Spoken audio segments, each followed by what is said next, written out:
Mr. Diedat, I must admit that you know the scriptures very well, but you don't understand them.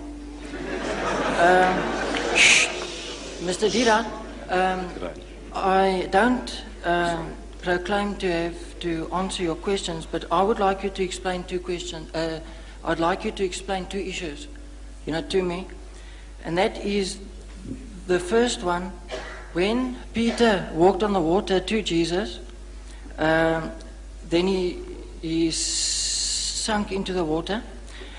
Jesus stooped down to help him, and then when they both got into the boat, according to the Bible, it says that they worshipped him in categorical English. You, on previous lectures recently, said and explained it away that Thomas exclaimed, "Oh, my Lord and my God," in a way of getting a fright. But in a case like that, I'm sure that Jesus would have rebuked him, knowing the law of the commandments, don't take the name of your God in vain, because that would be clearly taking God's name in vain. Would you kindly just explain it to me? There was nothing about Peter worshipping Jesus. You see, this word worship, you open your new Bible now, New Bible, you'll find a different word for worship. You'll open the RSV, you'll find a different word for worship. You see? Right, but what are the alternative, what are the synonyms used for worship? And everyone is worship. Right. Now to the Jew, if the Jew worshipped Jesus, you see, that means all the disciples were worshipping him. If Peter worshipped him, then all the other disciples likewise must be worshipping him, because Peter was the leader of the disciples. But we find nowhere the disciples ever prostrating before Jesus at any time. The 11 or the 12 worshipping him. Worshipping him means that you are our God. You see, this word worship, you ask the Roman Catholic. Look, they have a good knowledge of the scriptures. They claim an unbroken chain of popes from 1 Peter to today. Now you ask them how many types of worships are there. And they'll tell you there are 3 different types of worship. Right? You say about your sweetheart, your fiancée, says, I worship her. But when you say you worship her, you mean you love her extremely, beyond measure. But you're not taking her for a goddess. Look, this is an expression we use commonly. It says, you're worshipping the guy. It says, money my God, woman my guide, says the Frenchman. We say you are worshipping money, you're worshipping women. But you don't say, money is my God, or you don't say, woman is my God. But you use the word worship. Worship is an extreme form of love. He must have been very much humiliated, and in lovingness, he must have embraced the man, which, according to your King James Version, has used the word worship. But now, if he was worshipped as God, that would be something. He said, no, look, he is our God. Then he must say so. Then we say, look, they were all worshipping him. But at no time do we hear that they ever worshipped him as a people instead of worshipping God. He's telling you, come, worship God, the Father in heaven. He's the only God. He's the real God. No time did he say, I am God, worship me. Did he? At any time, if he said, look, I am God, yes, you can answer that. If he said, if he said, I am God, this is the claim I made, I think,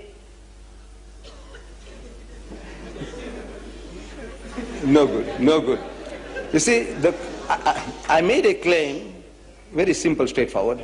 If you can show me in your Bible any version where Jesus says, I am God, or where he says, worship me. Simple English I'm speaking. Where he says, I am God, I said, I'm prepared to accept him as God. If he says, worship me, I'm prepared to worship him. He must say, not Peter, not James, not Paul. He must say, I am God. He must say, worship me. Because if he is God, my salvation depends upon that. And I don't want to go to hell.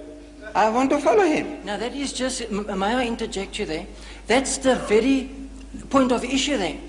Now, you are describing mannerisms of worshipping where the Bible doesn't elaborate on it all. Jesus does. But the fact remains is the disciples worshipped him in the boat. And he allowed it.